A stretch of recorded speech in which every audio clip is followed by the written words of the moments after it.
Thank you. పేదవాడికి అభివృద్ధిని పరిచయం చేసి 25 ఏళ్ల భవిష్యత్తును ముందే రచించిన రథసారథి మన ప్రియతమ ముఖ్యమంత్రి శ్రీ నారా చంద్రబాబు నాయుడు గారికి, జనం మెచ్చిన మామ, మా స్ఫూర్తి అయినటువంటి కేంద్ర మంత్రి శ్రీ శివరాజ్ సింగ్ చౌహాన్ గారికి, వేదికను అలంకరించినటువంటి కూటమి నాయకులకు, వేదిక ముందున్నటువంటి కూటమి కార్యకర్తలకు, గుంటూరు ప్రాంత ప్రజలకు, పాత్రికేయులకు అందరికీ హృదయపూర్వక నమస్కారాలు. మాటలతో హృదయాలను తాకినటువంటి మహానేత, జాతీయ స్ఫూర్తిని జ్వలింపజేసి దేశానికి దిశానిర్దేశం చేసినటువంటి తత్వవేత్త, భారతరత్న అయినటువంటి శ్రీ అటల్ బిహారీ వాజ్పేయి గారిని స్మరించుకునే అవకాశం ఒక గర్వంగాను, గౌరవంగాను, అమరావతికి శుభసూచకంగాను భావిస్తున్నాను. అటల్ బిహారీ వాజ్పేయి గారిలో ఎన్నో గొప్ప లక్షణాలు ఉన్నాయి. ఇప్పటివరకు చాలామంది మాట్లాడారు. అయితే నేను మూడు విషయాలు మాట్లాడదలుచుకున్నాను. మొదటిది కార్యదక్షత. అతి తక్కువ మంది నాయకులలో సాహసం, సౌమ్యం రెండూ కలిసి ఉంటాయి.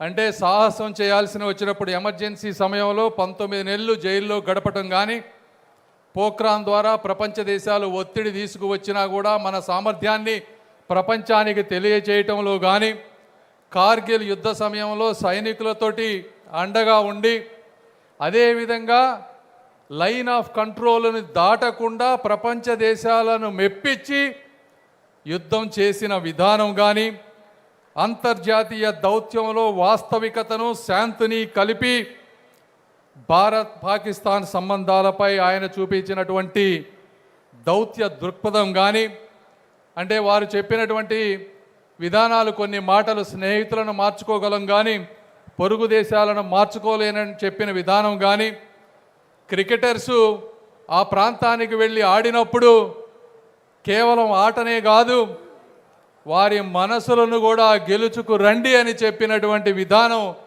ప్రతి ఒక్కరికి స్ఫూర్తిదాయకం. రెండవది వారి వ్యక్తిత్వం.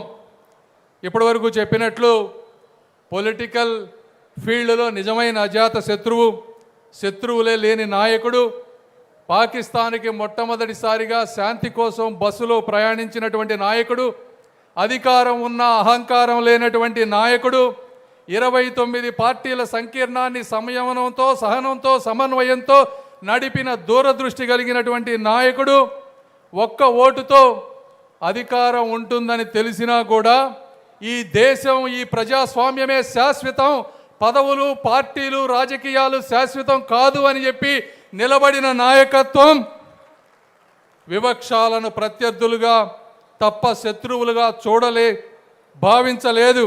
ఎందుకంటే ఆయన మాటల్లో దేశభక్తి ఉంటుంది కానీ ద్వేషం ఉండదు. అది కూడా మా అందరికీ స్ఫూర్తి. మూడో విషయం తీసుకొస్తే నాయకత్వం, పరిపాలన.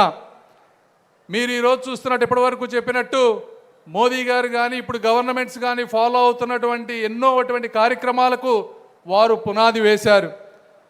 గోల్డెన్ క్వాడ్రిలేటరల్ ప్రాజెక్ట్ కానీ, ప్రధానమంత్రి గ్రామ్ సడక్ యోజన ద్వారా ప్రతి గ్రామంలో రోడ్లు వేసే విధానం కానీ, సర్వశిక్ష అభియాన్ ద్వారా ప్రతి వ్యక్తికి, చిన్నపిల్లవాడికి విద్యని కంపల్సరీ చేసే విధానం కానీ, ఇవన్నీ వారు తీసుకొచ్చారు. ఈ సందర్భంగా వారి పరిపాలన దక్షతకు ఇంకో విషయం కూడా మాట్లాడుకోవాలి.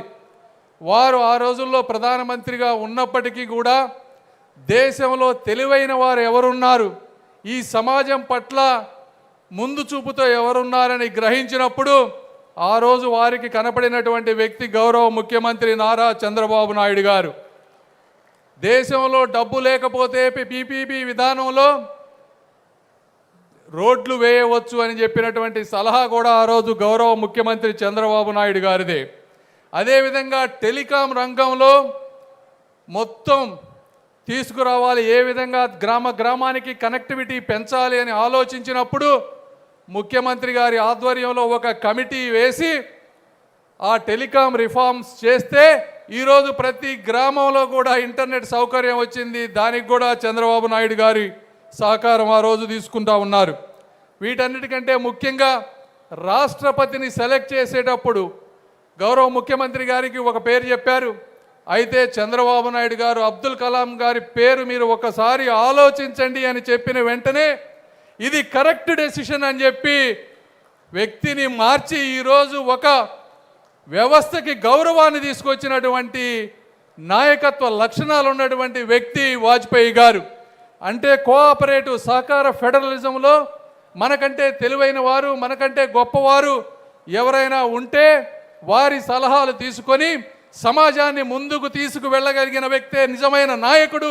అలాంటి వ్యక్తి వాజ్పేయి గారు అని మీ అందరికీ నేను తెలియజేస్తా ఉన్నా. ఈ విధంగా ఆఖరిగా వాజ్పేయి గారు మన దేశ సంస్కృతికి సంస్కారానికి ఒక చెరుగని చిరునామా. మన యువత ఈ విగ్రహాలను చూసినప్పుడు మనం అందరం గుర్తుపెట్టుకోవాల్సింది పదవులు ఉన్నా లేకున్నా మన అంతిమ లక్ష్యం మాత్రం ప్రజాసేవ మాత్రమే. శక్తి ఉన్నప్పటికీ శాంతిని కోరటమే నిజమైన పరాక్రమం.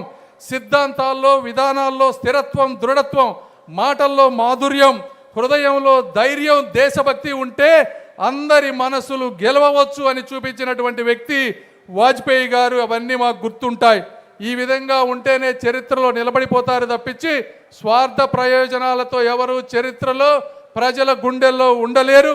వివక్షంలో ఉన్నా కూడా దేశ హితాన్ని ముందుంచినటువంటి నిజమైన దేశభక్తుడు అయినటువంటి వాజ్పేయి గారి జయంతిని ఈ విధంగా సుపరిపాలనా దినోత్సవంగా జరుపుకోవటం ఆయనకి తగినటువంటి నివాళి అని నేను మనస్ఫూర్తిగా భావిస్తూ ఈ అవకాశం ఇచ్చిన మీ అందరికీ కూడా మనస్ఫూర్తిగా ధన్యవాదాలు తెలుపుకుంటూ సెలవు తీసుకుంటున్నాను.